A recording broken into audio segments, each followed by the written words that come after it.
Give one to Mat. Give one to Mat. Ada. Okey, baik. Okey, kita mula. Terima kasih kepada semua ahli-ahli Parlimen Pakatan Harapan, termasuk bekas menteri yang datang bersama untuk menghadiri Sidang Akhbar berkaitan dengan kenyataan yang dibuat oleh Yang Berhormat Menteri Kewangan sekarang, Tengku Dato' Sri Safrul. Saya ada satu kenyataan bertulis yang akan diedarkan dan saya nak baca kenyataan saya sebelum soalan-soalan diajukan kepada saya. So, terima kasih lagi kepada Saudara Mat, wakili Amanah, dan juga Saudara Saifuddin yang mewakili DKR, dan mereka juga adalah bekas Menteri Kanan dalam Kerajaan Pakatan Harapan. Semalam di Parlimen, Menteri Kewangan Tengku Dato' Sri Safrul Abdul Aziz telah cuba mengalihkan perhatian ke melut antara dua darjat di mana Menteri Perusahaan, Perladangan dan Komoditi melanggari kuarantin kendiri selama 14 hari dan di kompaun manja hanya RM1,000, sedangkan makcik warga emas berumur 72 tahun dihadapkan ke mahkamah dan didenda RM8,000 serta penjara sehari. Menteri Kewangan menyatakan bahawa 101 projek rundingan terus yang bernilai sebanyak RM6.6 bilion telah diluluskan oleh Kementerian Kewangan Pakatan Harapan. Sepanjang 22 bulan kami memerintah. Dalam kata lain, kos berata setiap projek rundingan terus di zaman PH adalah RM65.3 juta. Namun, berapakah peratusan RM6.6 bilion ini berbanding dengan nilai keseluruhan perolehan di bawah Pakatan Harapan? Jawapannya ialah 1.4%. Rujuk jadual di bawah yang diperolehi dari laporan anggaran perbelanjaan 2018 dan 2019. Kalau kita lihat, total procurement is 477.4 billion ringgit. So this was during the what do you call that, the 22 months. Ini adalah jumlah. So sekiranya 6.6 bilion dibandingkan dengan 477.4 bilion ringgit, hanya 1.4%. Kalau kita tidak mengambil kira bekalan dan perkhidmatan, hanya perbelanjaan pembangunan sahaja, ia hanya 6%. Tapi kita selalu angkat jumlah keseluruhan perolehan, iaitu 1.4%. Bolehkah Tengku Safrul menyatakan nilai projek-projek rundingan terus oleh BN dan projek-projek rundingan terus yang diluluskan oleh beliau sendiri sebagai Menteri Kewangan Perikatan Nasional? Adakah nilai projek-projek rundingan terus tersebut, iaitu BN, dan yang diluluskan oleh Tengku Safrul lebih daripada 1.4% jumlah keseluruhan perolehan kerajaan? Senarai seterusnya merupakan million so jadi bilion lah.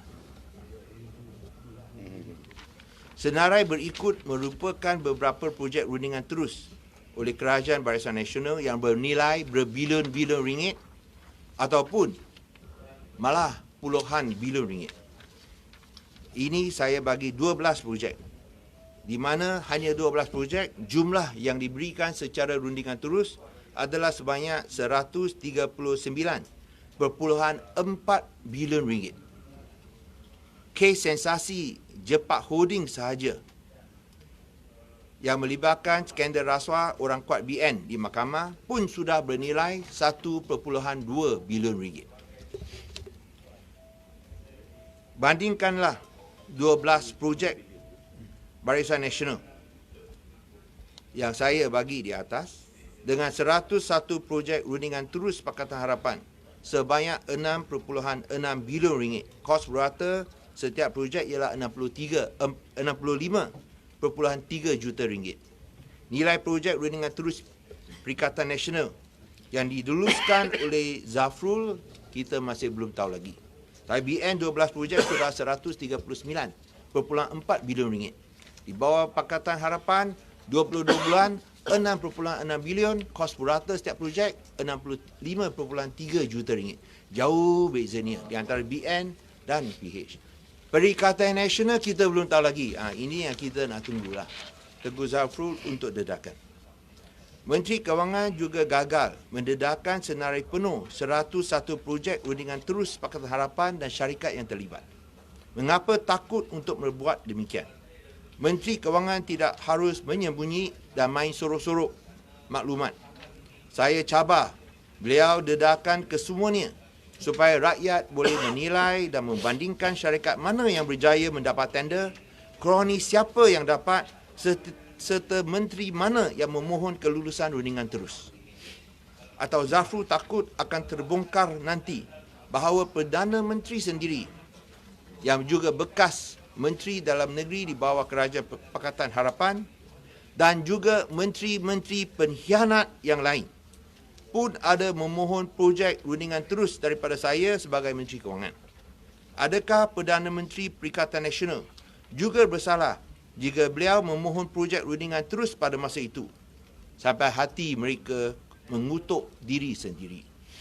Perlu ditegaskan bahawa Kementerian Kewangan Pakatan Harapan mengamalkan sistem tender terbuka selaras dengan Manifesto Pilihan Raya Umum 2018 Pakatan Harapan yang menyatakan dalam janji 23. Dan saya memetik janji tersebut. Kami akan memastikan sistem tender terbuka digunakan dengan meluas dan telus, terutamanya untuk projek-projek besar. Jelas di sini tidak disebut bahawa tidak boleh menggunakan kaedah rundingan terus dalam keadaan tertentu. Pengecualian daripada menggunakan kaedah tender terbuka dibenarkan oleh Kementerian Kewangan berpandukan garis panduan kerajaan yang dilampirkan. Ini saya bagi untuk semua. Ini daripada website Kementerian Kewangan, pengecualian daripada tata cara perolehan kerajaan. Yang juga terpakai sekarang. Terima kasih. Iaitu tertaluk kepada syarat tertentu seperti perolehan masa krisis atau bencana alam, perolehan berkepentingan nasional dan melibatkan keselamatan negara, khususnya ATM, Angkatan Tentera Malaysia dan PDRM, Polis Diraja Malaysia. Kepakaran khusus, one of a kind, iaitu di mana hanya seorang pakar itu boleh digunakan, atau kalau kita nak bekalan Microsoft sahaja, tak boleh pilih yang lain untuk beli Word. So itu rundingan terus dan sebagainya. Kabinet juga boleh memutuskan untuk melaksanakan rundingan terus. Satu perkara yang nampaknya semua menteri-menteri pengkhianat sekarang sudah lupa.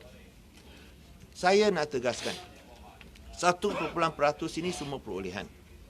Kalau kita cakap tentang projek pembangunan, 6%. Ini ialah untuk mengambil kira keadaan cemas. Kalau bencana alam, contohnya Sungai Kim Kim, di mana kita berikan peruntukan segera, ataupun COVID-19 di mana kita juga berikan peruntukan segera.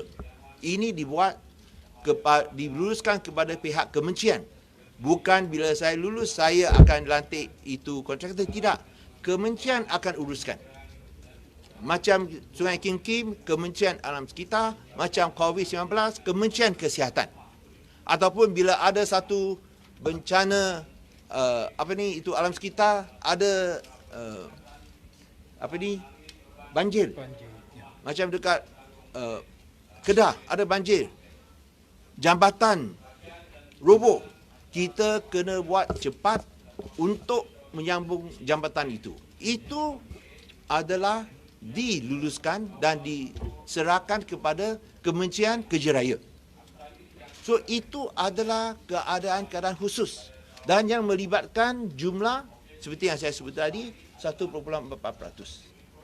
So di sini saya tidak lihat di mana kita melakukan kesalahan. Yang pertama, kita mematuhi janji dalam Manifesto Pakatan Harapan. Yang kedua, kita pastikan bahawa jumlah ini sungguh pun kita adalah secara ringan terus mesti mematuhi tata cara perolehan yang ditetapkan. Dan ini disebutkan dalam website Kementerian Kewangan tentang prosedur-prosedur tersebut. Oleh demikian,